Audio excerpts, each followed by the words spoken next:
Good morning बच्चों। आज हमारी फोर्थ क्लास है, चौथी। और सबसे पहले मैं चेक करूंगा होमवर्क। आपको होमवर्क सॉल्व करा दूं जो मैंने कल दिया हुआ था। 4 क्वेश्चन दिए थे, सभी बच्चों ने क्वेश्चन किए हैं, लेकिन छोटी छोटी मिस्टेकों की वजह से आपके क्वेश्चन के आंसर नहीं आए हैं। सिर्फ एक ही व्यक्ति का आंसर आया है ना, और मैंने उसको भेजा भी हुआ है रिटर्न। तो आप देखेंगे कल का जो क्वेश्चन है, पहले हम उसको देख लें क्या है ना, चारों क्वेश्चन। तो निम्नलिखित सूचनाओं के आधार पर भोपाल क्लब का 31 मार्च 2018 को समाप्त होने वाले वर्ष का प्राप्ति एवं भुगतान खाता बनाइए। आपके पास क्या दिया है? 1 अप्रैल 2017 को रोकड़ शेष 3750। सदस्यता शुल्क क्लब के 500 सदस्य थे जिनको प्रति सदस्य 30 रुपये देना था। उनमें से 75 सदस्यों ने वर्ष का चंदा नहीं दिया तथा 25 सदस्यों ने आगामी वर्ष का चंदा भी दे दिया। इसका मतलब है कि 75 ने दिया नहीं है इस साल का, और 25 ने इस वर्ष का तो दिया, अगले वर्ष का भी दे दिया एडवांस में। अब बिजली की पंखे 4 पंखे जिनमें कीमत प्रत्येक की 750 थी उधार खरीदे गए थे।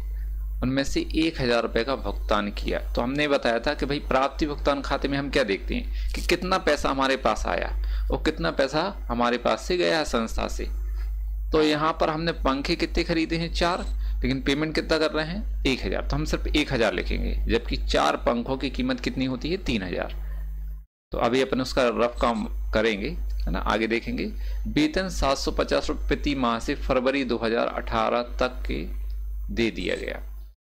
किराया क्लब का माह अप्रैल 2018 तक का 250 रुपये प्रति माह से दे दिया गया किराया। विद्युत व्यय 640 रुपये दिए और 60 रुपये देना शेष है। कार्यालय व्यय 425 रुपये हुए जिनमें से 100 रुपये अदद थे। तो हम देखेंगे यहाँ पर कि आपका ये प्रारूप है, ठीक। प्राप्ति भुगतान खाता जब भी हम तैयार करते हैं तो हमने क्या बताया था, आप यहाँ पर नाम लिखेंगे, है ना, कि कौन सी संस्था का बना रहे। कौन सी संस्था है? भोपाल क्लब। यहाँ पर आपको लिखना है भोपाल क्लब का प्राप्ति भुगतान खाता पूरा आप लिखेंगे। डेट डालेंगे यहाँ पर, कब बना रहे हैं? 31 मार्च 2018, ठीक। और जब भी हम प्राप्ति भुगतान खाता बनाते हैं तो सबसे पहले रोकड़ के प्रारंभिक शेष, रोकड़ या बैंक है, उस प्रारंभिक शेष से हम प्राप्ति भुगतान तैयार करते हैं, यानी स्टार्ट करते हैं, शुरुआत। तो हमारे पास देखो क्या लिखा है ऊपर, ये लिखा हुआ है 1 अप्रैल 2017 को रोकड़ शेष 3750। तो हम कहाँ लिखेंगे? डेबिट में यहाँ पर लिख देंगे कि आपके पास जो रोकड़ शेष है वो कितनी है? 3750। तो क्या लिखेंगे? शेष नीचे लाया या प्रारंभिक शेष, ये लिख दिया 3750। अब यहाँ पर सदस्यता शुल्क आ गई, पहले हम उसका कैलकुलेशन कर लें। तो यहाँ लिखेंगे वर्किंग नोट नंबर 1, सदस्यता शुल्क। तो देखो क्या लिखा है, क्लब के 500, क्लब के कितने? 500 सदस्य थे जिनमें से जिनको प्रति सदस्य 30 रुपये देना था। उनमें से 75 सदस्यों ने चंदा नहीं दिया। चंदा मतलब वही सदस्यता शुल्क। तो 500 में से 75 माइनस कर दो तो आपके पास कितने बचेंगे? 425, ठीक है। गुण गए, मल्टीप्लाई गुणा कर दो। एक सदस्य कितना देता है? 30 रुपये। 30 का गुणा कर दो आप, कितना आ जाएगा? 0, 15, 6 और 1 7, 12,750। तो ये आ गया चालू वर्ष का चंदा, है ना, या सदस्यता शुल्क। चंदा भी लिख सकते हैं आप, सदस्यता शुल्क भी लिख सकते हैं। तो चालू वर्ष की सदस्यता शुल्क या चंदा कितना मिला? 12,750। फिर देखो उसी में लिखा है तथा 25 सदस्यों ने आगामी वर्ष का चंदा भी दे दिया। मतलब इस साल का तो दिया, अगले साल का, आने वाले वर्ष का भी दे दिया, मतलब अग्रिम। तो अग्रिम निकालेंगे अपन यहाँ पर, देखो इसमें अपन प्लस कर देंगे। अग्रिम कितना है? 25 सदस्यों ने दिया है, और एक सदस्य कितना देता है? 30 रुपये। तो 25 दिया 75, 750 एडवांस, है ना, 750 है। 700, ये लिख दिया अपन ने 750। टोटल कर देंगे तो कितना आ जाएगा 13,500। ठीक है, सब इंपॉर्टेंट चीज है ये चीजें। और इससे भी ज्यादा ये चीज तो हमने पिछले क्वेश्चन में भी बताया है, इससे ज्यादा अब है बिजली की पंखी, किराया, वेतन, इनमें इनको समझना है कि भाई हमारे पास से पैसा कितना जा रहा है। तो देखो बिजली की पंखे में क्या बात कर रहे हैं यहाँ पर कि बिजली के पंखे कितने, 4, जिनमें प्रत्येक की कीमत कितनी है 750। भाई जब एक कितने का है 750 का, तो 4 कितने के होंगे, गुणा कर देंगे अपन 3,000 के। लेकिन हमें 3,000 से मतलब नहीं है, क्यों, क्योंकि देखो कैसे खरीदे हैं, उधार खरीदे हैं। देखो उधार ना, उधार खरीदे गए थे, जिनमें से हमने कितना 1,000 रुपए, 1,000 रुपए का भुगतान किया है। तो यहां पर हम क्या करेंगे, भुगतान में लिखेंगे, क्योंकि पैसा जा रहा है, पेमेंट कर रहे हैं, तो क्या लिखेंगे, बिजली के पंखे, और जितना पैसा दिया उतना लिखेंगे। तो यहां पर लिख देंगे कितना दिया, 1,000। ठीक है, अगला वेतन 750 रुपए प्रति माह से फरवरी 2018 तक दे दिया। अच्छा, हम बना कब कर रहे हैं, मार्च का, ये है मार्च, 31 मार्च। तो अप्रैल से मार्च तक कितने महीने होते हैं, 12। ठीक है, हमने दिया कब तक का है, फरवरी तक का, मतलब कितने महीने का दिया, 11। तो जो वेतन है वो हमने कैसा दिया है, 750 मंथली, कितने महीने का दिया है, 11। हम 11 का गुणा कर देंगे इसमें। ठीक है, कितना आ जाएगा, 0 0 ना, 0 55, 8,250, ये आ गया आपका वेतन 8,250। फिर किराया, किराया भी क्या है आपका, खर्च है, तो भुगतान पक्ष में लिखेंगे किराया। इसमें देखो ध्यान से, क्लब का माह अप्रैल 2018 तक 250 रुपये प्रति माह से किराया दे दिया। तो मार्च में 31 मार्च को आपके 12 महीने खत्म होंगे। ठीक है, और एक महीना और अप्रैल, क्योंकि अप्रैल तक का दिया है, तो 12 और 1 कितना हो गया, 13। तो किराया जो है वो 13 माह का दिया गया। तो यहां पर हम लिखेंगे क्रेडिट में, भुगतान पक्ष में किराया कितना है, 250 रुपये महीना, और 13 महीने का, 0 फिर 13 पर 65, 13 दूनी 26 और 6 32, ये आ जाएगा आपका 3,250। आगे विद्युत व्यय 640 रुपए दिए गए, मतलब हमने पेमेंट कितना किया है, 640। जितना दिया हम सिर्फ उतना लिखेंगे, और 60 रुपए देना सी से मतलब क्या है, आदत, तो आदत नहीं लिखेंगे। तो यहां पर हम कितना लिखेंगे, सिर्फ इसको नहीं लिख लेना है अपन को, 640 नहीं लिखेंगे, जो सी से मतलब आदत है। तो विद्युत व्यय कितना लिखेंगे हम, 640। 60 रुपए जो है आदत है ना, समायोजन है, इसको हम नहीं लिखेंगे। फिर क्या है, कार्यालय व्यय, कार्यालय व्यय कितना है, 425। 425 हुए, मतलब हमने सामान जो खरीदा है कार्यालय व्यय का, ठीक, कार्यालय व्यय जो हमने है, सामान कितने का खरीद लिया है, 425। भाई 425 का जाके हमने सामान खरीद लिया दुकानदार से, और कहा 100 रुपए बाद में ले लेना, हमने लिखा है, जिनमें से 100 रुपए आदत थे, मतलब दिए नहीं है। तो जब हमने 425 का सामान खरीदा, 100 रुपए नहीं दिए, तो दिए कितने, 325, इतना हम लिख देंगे 325। अब कार्यालय व्यय हो गए, अंतिम शेष निकालना है, तो शेष निकालने के पहले हम यहाँ का टोटल करेंगे। तो कितना आ जाएगा, 17,250। यहाँ का टोटल कितना आएगा, 17,250। 17,250 में से हम ये चीजें माइनस कर देंगे। ठीक है, तो यहाँ पर लिखेंगे हम कितना, जो आपका 17,250 है, इसमें से हमें माइनस करना है क्रेडिट की भुगतान पक्ष की चीजें। तो कितना कितना है, 1,000 ना, और 8,250, और कितना है आपका 3,250, 640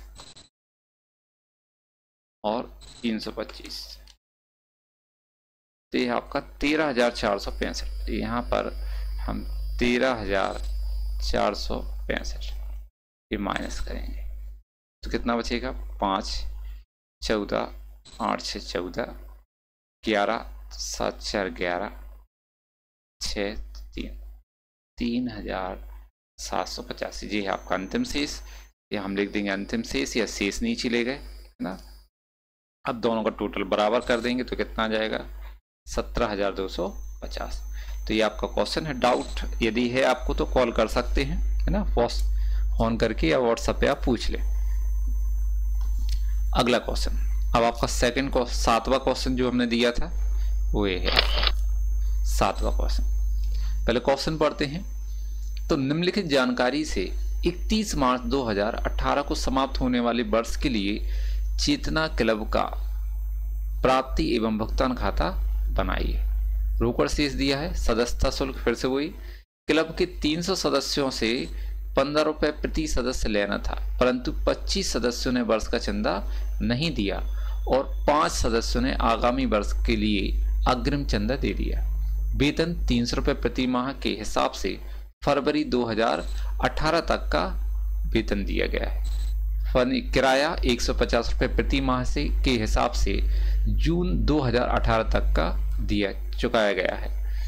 फर्नीचर मार्च माह 2018 में फर्नीचर के लिए 1,000 रुपये अग्रिम दिए, परंतु वर्ष के अंत तक 150 रुपये का फर्नीचर प्राप्त हुआ है।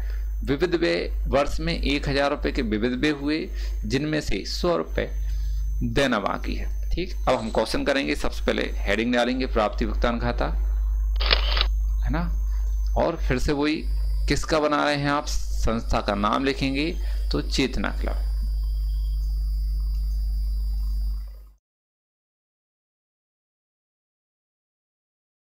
यहाँ पर नाम लिख लेना आप, चेतना क्लब। ठीक है, चलो चेतना क्लब का 31 मार्च को कब बना रहे हैं?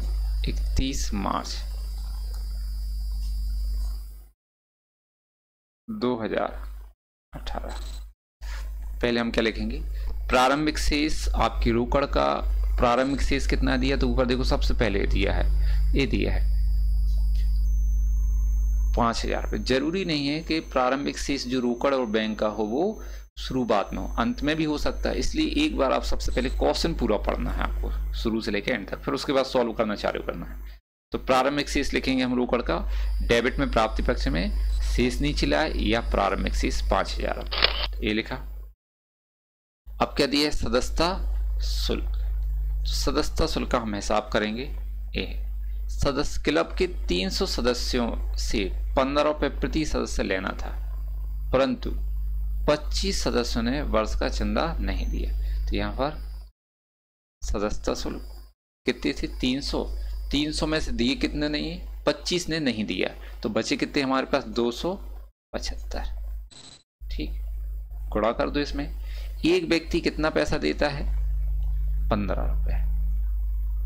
ठीक है, गुणा कर दो आप, तो कितना आ जाएगा आपका? 4,125। इतना चंदा आपको मिला है। तो ये चालू वर्ष का है। चालू वर्ष का कितना मिला है? 4,125। इसमें हम प्लस कर देंगे अग्रिम जो मिला है। तो अग्रिम कितना दिया उन्होंने बोला है? 5 सदस्यों ने, ये लिखा है 5 सदस्यों ने आगामी वर्ष के लिए चंदा दे दिया। तो यहां पर हम क्या करेंगे? 5 गुण गए, एक कितना देते हैं? 15। तो 15 पना 75, जोड़ देंगे तो कितना आ जाएगा? 4,000। ये आपको चंदा मिलेगा। तो यहाँ लिख देंगे हम, हमारे पास सदस्यता शुल्क या चंदा कितना है? 4,200। फिर वेतन, वेतन क्योंकि खर्च है भुगतान पक्ष में लिखेंगे। क्या है? 300 रुपये प्रति माह के हिसाब से फरवरी 2018 तक का वेतन दिया गया था। फरवरी है ना, मार्च में वर्ष समाप्त होता है 31 मार्च को, तो मार्च तक तो होंगे 12 महीने, लेकिन फरवरी में दिया मतलब मार्च का नहीं दिया, 1 महीने का नहीं दिया, तो कितने महीने बचे हैं? 11 माह का वेतन दिया गया है। तो हमें यहाँ पर लिखेंगे भुगतान पक्ष में वेतन, और वेतन कितना आएगा? 300 रुपये के हिसाब से 11 महीने का, 11 दिया 33, ठीक है, 3,300। आगे किराया, किराया, किराया क्या लिखा है 150 रुपये प्रति माह के हिसाब से जून 2018 तक का दे दिया। मतलब अब मार्च में कितने महीने हो रहे हैं 12, ठीक है। तो यहां पर हम जैसे देखें मार्च कितने महीने हो गए 12, प्लस कर दो अप्रैल मई जून, जी है अप्रैल का है, जी मई का है और जी जून का है। तो 12 जी और 3 जी, तो कितने हो जाएंगे 15 महीने, 15 महीने का दिया है। तो किराया लिखेंगे हम 150 गुण दिए 15, तो कितना आ जाएगा 2250, 15 का वर्ग 225, जीरो लगा दो, कितना आ जाएगा 2250। या आप सीधा गुणा कर दें तो कितना आएगा 2250। फर्नीचर माह मार्च 2018 में फर्नीचर किराए के लिए 1000 रुपये अग्रिम दिए, परंतु वर्ष के अंत तक 150 रुपये का फर्नीचर प्राप्त हुआ। तो हमने कोई संपत्ति खरीदने के लिए कितना पैसा दिया, इस है ना, इससे मतलब है। हमें संपत्ति कितने की मिली इससे कोई मतलब नहीं भाई। हमने फर्नीचर खरीदने के लिए पैसा कितना दिया है 1000, ये लिखा है 1000। तो हम 1000 रुपये लिखेंगे क्योंकि हमारे पास से पैसा कितना जा रहा है 1000। हमें फर्नीचर कितने का मिला इससे कोई मतलब नहीं, पैसा कितना दिया हम उतना लिखेंगे। तो यहां पर लिखेंगे भुगतान पक्ष में फर्नीचर 1000 रुपये,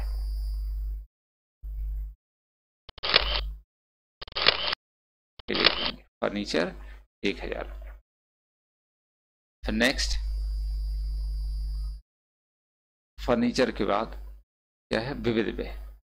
विविध व्यय देखो क्या है, वर्ष में 1000 रुपये के विविध व्यय हुए।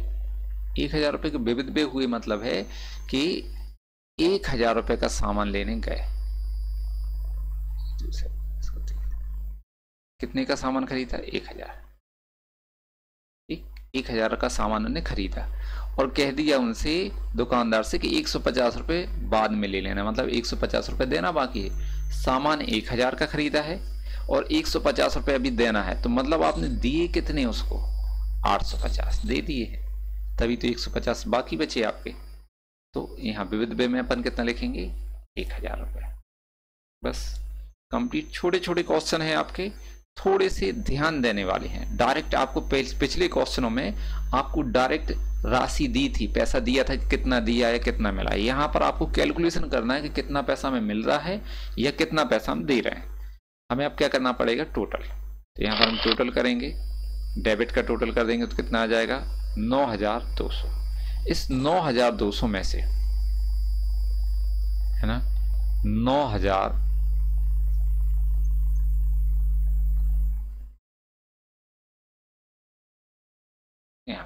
9200 में से हम माइनस कर देंगे ये वाला पोर्शन, यहां से यहां तक कितना आएगा 5 6 6 और एक 7400 है ना 7400 सर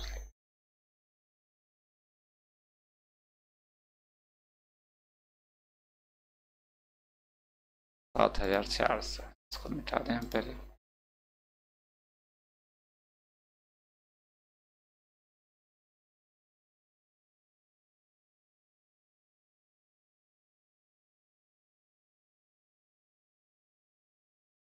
चलिए तो हमारे पास हमें क्या करना है 9200 में से माइनस करना है 7400।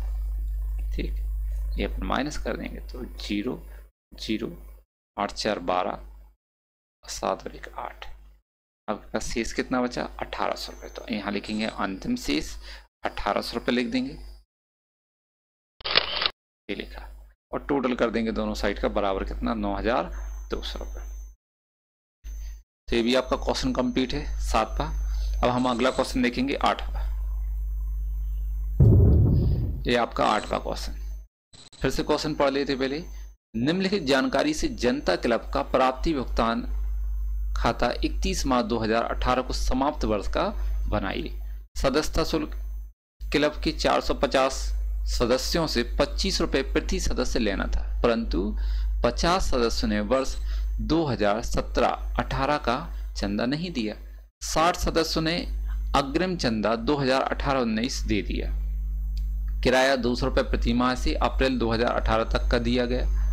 वेतन 350 रुपये प्रति माह से जनवरी 2018 तक दिया है। फर्नीचर माह फरवरी में फर्नीचर हेतु 1500 रुपये अग्रिम दिए, परंतु मार्च 2018 के अंत तक 500 रुपये का फर्नीचर ही प्राप्त हुआ।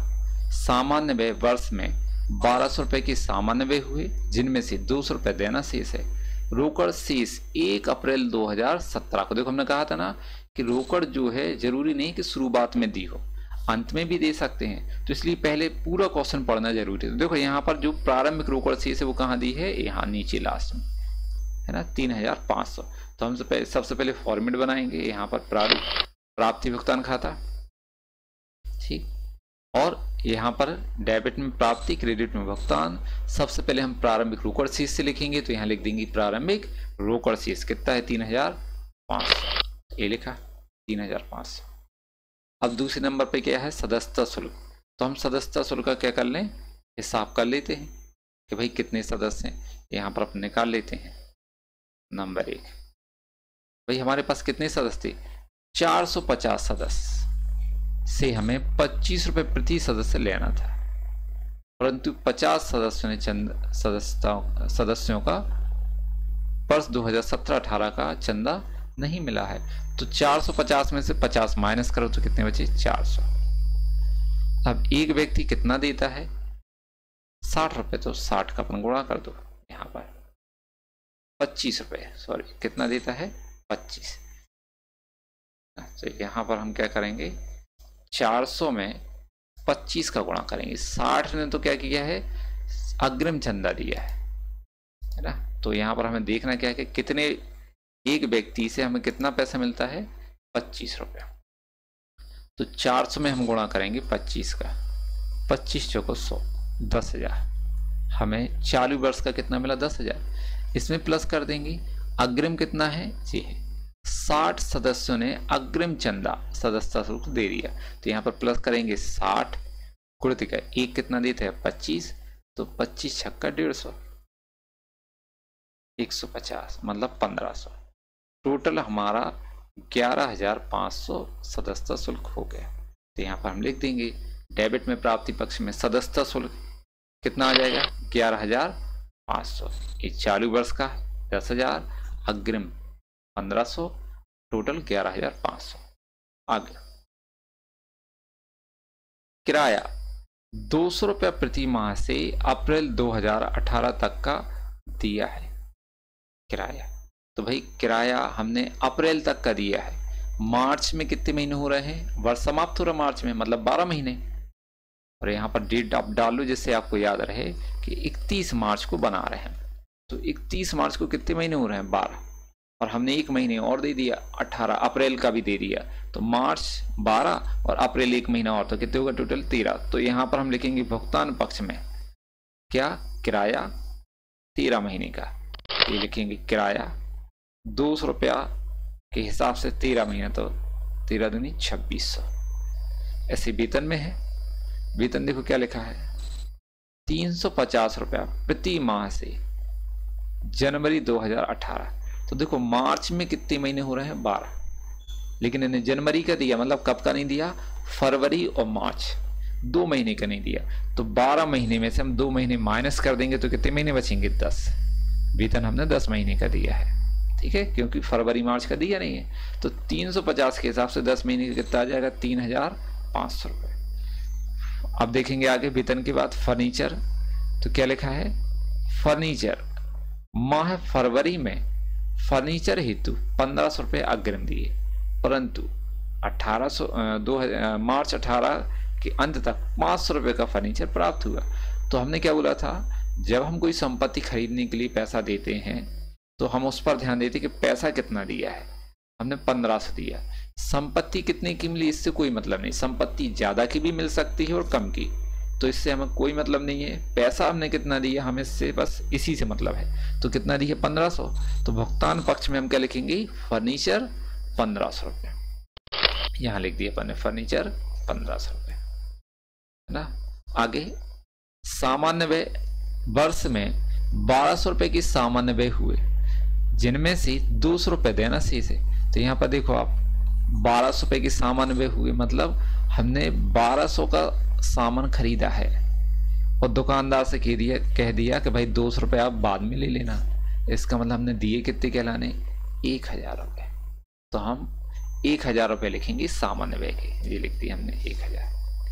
फिर से टोटल कर लेंगे हम डेबिट का शेष निकालने के लिए, तो हम डेबिट का टोटल करेंगे। यहाँ पर इनका टोटल कितना आ गया 15000। इस 15000 में से माइनस कर देंगे हम क्रेडिट का, ये भुगतान पक्ष का। तो 2 और 3 5 और 1 6 1 7 8600, 8600 हम माइनस कर देंगे, तो कितना आ जाएगा 0 0 4 6 6400 शेष। तो यहाँ लिख देंगे हम अंतिम शेष 6400, दोनों का टोटल बराबर कर देंगे कितना 15000 रुपये। ठीक, आगे तो ये आपका 8वां क्वेश्चन है। अब हम देखेंगे अगला क्वेश्चन कौन सा, 9वां। तो क्वेश्चन में यदि कोई पॉइंट नहीं आता है तो आप हमें उसका स्क्रीनशॉट लेके भेज दें क्वेश्चन पूछने के लिए। चलें आप देखेंगे 9वां क्वेश्चन, निम्नलिखित जानकारी से लायंस क्लब इंदौर का प्राप्ति एवं भुगतान खाता 31 मार्च 2018 को समाप्त वर्ष का बनाइए। 1 अप्रैल 2017 को रोकड़ शेष 6400, सदस्यता शुल्क क्लब के 350 सदस्य थे जिनसे 50 रुपये प्रति सदस्य लेना था, परंतु उनमें से 30 सदस्यों ने वर्ष का चंदा नहीं दिया तथा 25 सदस्यों ने आगामी वर्ष का चंदा दे दिया। वेतन 1100 रुपया प्रति माह से फरवरी 2018 तक दिया है। किराया 400 रुपये प्रति माह से 2018 तक चुका दिया है। फर्नीचर माह दिसंबर में फर्नीचर हेतु 1100 रुपये अग्रिम दिए, परंतु वर्ष के अंत तक वर्षांत तक 800 रुपये का फर्नीचर प्राप्त हुआ है। सामान्य व्यय 375 रुपये चुका दिए, 45 रुपये देना शेष है। कार्यालय व्यय 550 रुपये हुए जिनमें से 50 रुपये देना शेष है। क्वेश्चन सॉल्व करेंगे तो फिर से हम प्रारूप बना लें। सबसे पहले प्राप्ति भुगतान खाते का आपका प्रारूप ये है, डेट डाल लेंगे, है ना। तो कब बना रहे हैं, 31 मार्च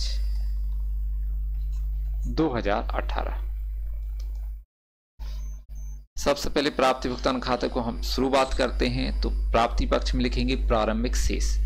तो प्रारंभिक शेष देखो कितना दिया ऊपर, सबसे पहले ऊपर देखो ये लिखा है 1 अप्रैल 2017 को रोकड़ शेष, है ना, 6400। तो यहां लिखेंगे प्राप्ति पक्ष में प्रारंभिक शेष 6400, ये लिख दिया।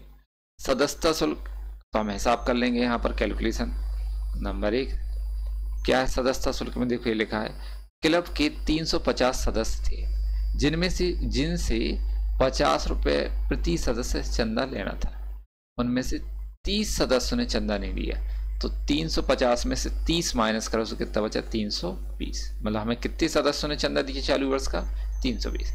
एक व्यक्ति कितना देता है 50, गुणा कर दो आप तो कितना आएगा 0 0 10 15 1 16, तो 16,000 रुपये जी क्या है आपका चालू वर्ष का। इसमें प्लस करेंगे अग्रिम कितना जी लिखा है 25 सदस्यों ने, कितने सदस्यों ने अग्रिम दी है 25, तो 25 गुणित गए एक कितना देता है 50, तो 25 पंची 125 मतलब 1250, ये आपका चंदा टोटल 17,250। तो यहां पर हम लिख देंगे सदस्यता शुल्क या चंदा चालू वर्ष का कितना मिला 16,000, अग्रिम कितना मिला 1250, टोटल कितना हो गया आपका 17,250। आगे सदस्यता शुल्क के बाद देखेंगे वेतन। वेतन खर्च है तो भुगतान पक्ष में लिखेंगे अपन यहाँ पर वेतन कितना 1100। अब वेतन में देखो क्या लिखा, 1100 रुपये प्रति माह से फरवरी 2018 तक का दिया। तो हमने कब का नहीं दिया, मार्च का। साल में 12 महीने होते हैं, मार्च का दिया नहीं है, तो हमारे महीने कितने कहलाने, 11। मतलब हमने 1100 के हिसाब से वेतन 11 महीने का दिया है। तो 11 में 121, 12,100 रुपये आपका वेतन हो गया, 11 माह का लिया जाएगा। फिर किराया 400 रुपये प्रति माह से मई 2018, मतलब मार्च के आगे दे दिया। मार्च तक कितने महीने हो गए, 12। तो यहां पर हम तुम देखें कि भाई आपने मार्च तक कितने महीने हो गए आपके, 12। ठीक है, इसमें हम प्लस कर देंगे अप्रैल, ये अप्रैल है, प्लस कर देंगे 1 महीना और मई तक दिया है ना, ये लिखा है मई तक का दे दिया है। कितने, 12 और 2 14 महीने हो गए। तो यहाँ पर लिखेंगे किराया 400 रुपये महीने और 14, तो 14 गुण दिए 4 तो 56, मतलब 5,600 रुपये आपने किराया दिया। अब किराए के बाद देखो फर्नीचर, माह दिसंबर में फर्नीचर हेतु 1100 रुपये अग्रिम दिए, परंतु वर्ष के अंत तक 800 रुपये का फर्नीचर प्राप्त हुआ। तो हमने पैसा दिया कितना है, 1100। संपत्ति कितने की मिली, इससे हमें कोई मतलब नहीं। संपत्ति ज्यादा की भी मिल सकती है और कम की। हमने पैसा कितना दिया, हमें उससे मतलब है। तो हम भुगतान पक्ष में लिखेंगे फर्नीचर, क्योंकि पैसा जा रहा है 1100 रुपये। ये लिख दिया अपने फर्नीचर 1100। फिर सामान्य व्यय, तो 375 रुपये चुका दिए, 45 रुपये देना शेष है। तो हमने दिया कितना है, 375। ठीक है, जितना पैसा दिया है, जो हमारे पास से जा रहा है उतना लिखेंगे हम भुगतान में। तो विविध व्यय या सामान्य व्यय कितना, 375। फिर कार्यालय व्यय, कार्यालय व्यय में देखो 550 रुपये हुए। तो यहां पर फिर से हम आपको बता दें कि 550 का सामान खरीदा गया है। फिर से रफ कर दें इसको,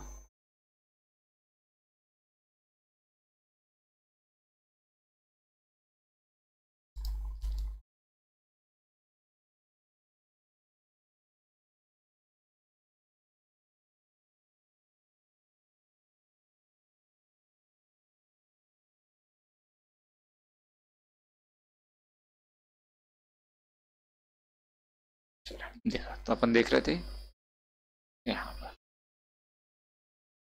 तीसरा काम, कितने का सामान खरीदा है कार्यालय व्यय का, 550। और उसने बोला है जिसमें से 50 रुपये देना शेष है, तो माइनस कर देंगे हम 50। हमने 50 नहीं दिए हैं, तो 500 में से 50 रुपये नहीं दिए, तो दिए कितने के लाने, 500 रुपये है ना। 500 रुपये हम लिख देंगे, ये लिख दिए अपन ने। क्या लिख देंगे अपन, कार्यालय में 500 रुपये।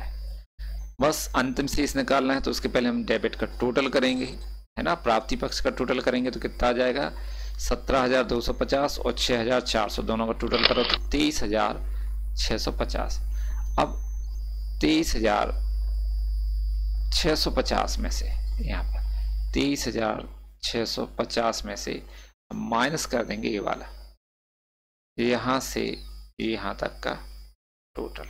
इन सब का आप चाहो तो टोटल भी कर सकते हैं। तो कितना कितना दिया आपका, 12,100 प्लस 5,600 प्लस 1,100 और कितना है 375, 500, टोटल आपके 19,675। तो यहाँ पर हम 23,650 में से 19,675 माइनस कर देंगे, तो 5, 7, 15, 9, 6, 15, 12, 3,975। तो ये लिखेंगे अंतिम शेष। यहाँ पर आपका टोटल बराबर आ जाएगा दोनों का 23,650, ये आपका। तो ये आपका क्वेश्चन कंप्लीट। अब आज आपका प्राप्ति भुगतान खाता कंप्लीट हो गया है। यदि आज प्राप्ति भुगतान खाते में जितने भी अपन ने क्वेश्चन कराए हैं या आपको कोई दूसरा क्वेश्चन लगता है ना। तो आप आज हमसे पूछ सकते हैं, है ना, क्वेश्चन व्हाट्सएप पे भेज दें, या कोई डाउट है तो आप पूछ लें। कल से हम चालू करेंगे आय व्यय खाता, इसका सेकंड पोर्शन। भाई फर्स्ट स्टेप क्या था आपका, प्राप्ति भुगतान खाता, सेकंड क्या है आपका आय व्यय खाता, और थर्ड क्या है आपका चिट्ठा। तो ये अलग अलग नहीं आते, साथ में आते हैं। आपको प्राप्ति भुगतान खाता और आय व्यय खाता दोनों बनाने के लिए दिए जा सकते हैं, या फिर प्राप्ति भुगतान खाता सिर्फ अकेली, या फिर आय व्यय खाता के लिए दिया जा सकता है, या फिर चिट्ठा के लिए बनाने के लिए दिया जा सकता है। तो ये आपका पहला पोर्शन कंप्लीट है। धन्यवाद। अब हम अगली क्लास में देखेंगे आपका दूसरा।